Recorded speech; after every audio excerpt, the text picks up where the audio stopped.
The Hidden Meltdown of Greenland, presented by Science at NASA. More than 90% of our planet's freshwater ice is bound in the massive ice sheets and glaciers of the Antarctic and Greenland. As temperatures around the world slowly climb, meltwaters from these vast stores of ice add to rising sea levels. All by itself, Greenland could bump sea levels by 7 meters or 23 feet if its ice melted completely. And it's melting. In August 2014, Eric Renaud, a glaciologist working at the University of California, Irvine and NASA's Jet Propulsion Laboratory, led a team in mapping ice cliffs at the front edges of 3 outlet glaciers in Greenland. The researchers found cavities that undercut the base of these leading edges that can destabilize the ice front and enhance iceberg calving, the process where parts of the glacier break off and float away. In Greenland, we have melt rates of a few meters a day in the summer months, says Renaud. What's causing this big thaw? Renaud's team found that Greenland's glaciers flowing into the ocean are grounded deeper below sea level than previously measured. This means that the warm ocean currents at depth can sweep across the glacier faces and erode them. In polar regions, the upper layers of ocean water are cold and fresh, he explains. Cold water is less effective at melting ice.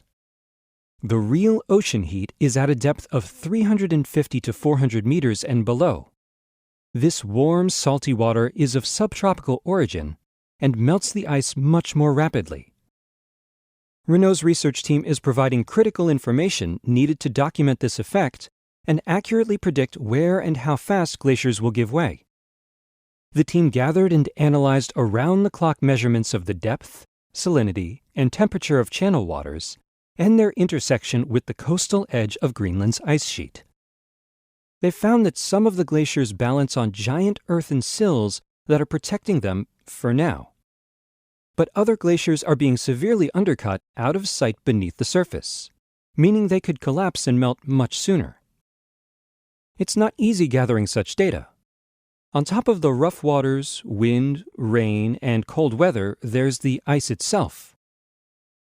We came to study glaciers that discharge into the fjord, and the fjords are full of ice. In some places, it can be so full of ice that the boat can't even push through. But ice holds a peculiar fascination for Renaud. I've always been interested in polar regions. My friends wanted to cruise in the Caribbean, but I'd rather cruise here in these waters. I don't know why, I just like them. Maybe this photo provides a clue. What's next? OMG, answers Renaud, and he's not using chat speak. OMG stands for Ocean Melting Greenland, the name of a new NASA-funded 5-year project that will take their investigation even further, to the 4 corners of Greenland by ship and by plane. We hope that the data collected will be a game-changer for studying ice-ocean interaction in Greenland, says Renaud. It will help modelers make better projections of Greenland ice sheet melt in the future. Renaud's results have been accepted for publication in the journal Geophysical Research Letters and are now available online. Stay tuned for updates from science.nasa.gov.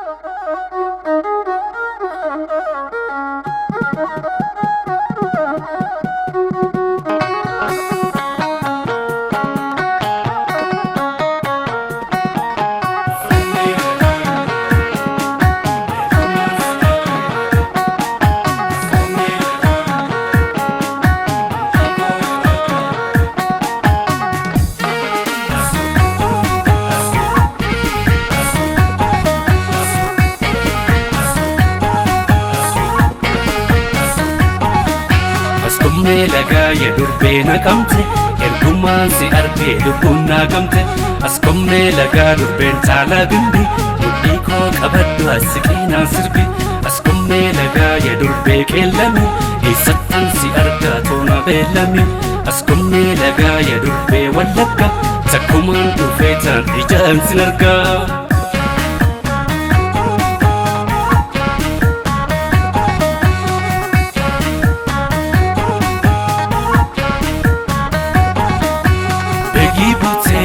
Begi butee kuburmaaf hin deemne lafa seenaa maaliif hin daawwanne ganda durrahim shambal goobanaan cootee nyaanna buna galaa dharraa keenya baana Abdurrahim nama seenaa galma dhugaaf du'e jaalalaaf tokkummaa nuuf qara'e achi kaanee wallaggaa guutuun waliin daawwanna seenaa dhalootatti dabarsina askummee lagaa yedurbee naqamte ergumaan si argee lubbuun naagamte askummee lagaa durbeen taala gimbi mudhii koo qabaddu asiqinaa sirbi askummee lagaa yedurbee qeellami eessattaan si argaa toona beellami askummee lagaa yedurbee wallagga takkumaa dhufeetaan ijaan sin argaa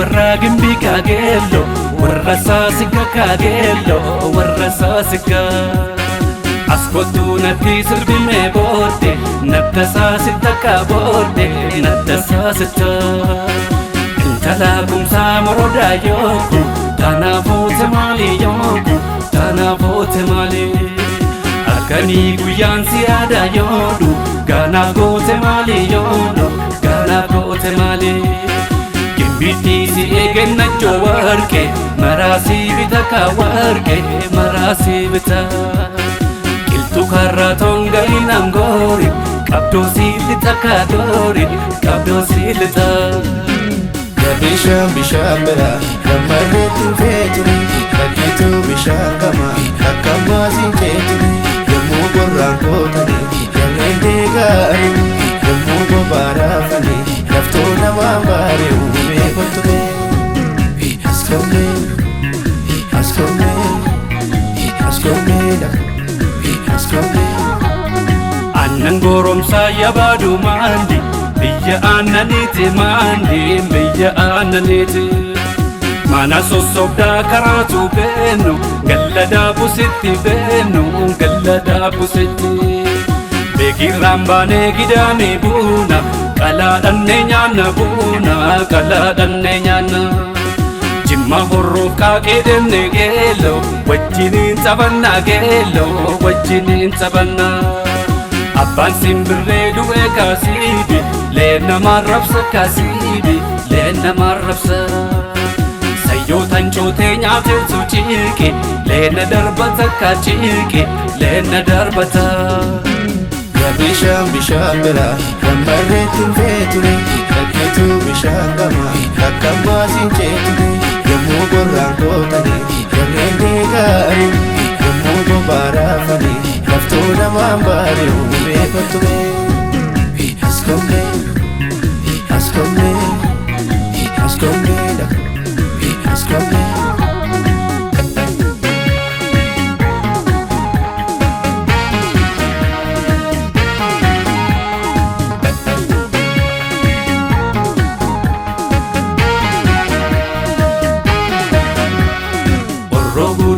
wallagga biyya gootetu guddise biyya gootetu guddise fincaarraan shaambuu kottu siine gakaayaa gaaddise siine gakaayaa gaaddise yaskeelloo wajjin sirbinaa kunku mee waliin taphannaa kunku mee waliin taphannaa abbaan agartuu borga baa'oola darrisii kottu bor qofaan oola bishaan abbayyaa yaa taliila koo bareedduu durbaa mucaa biyya koo si fuddeen galaa kottu gaara koo si fuddeen galaa kottu gaara koo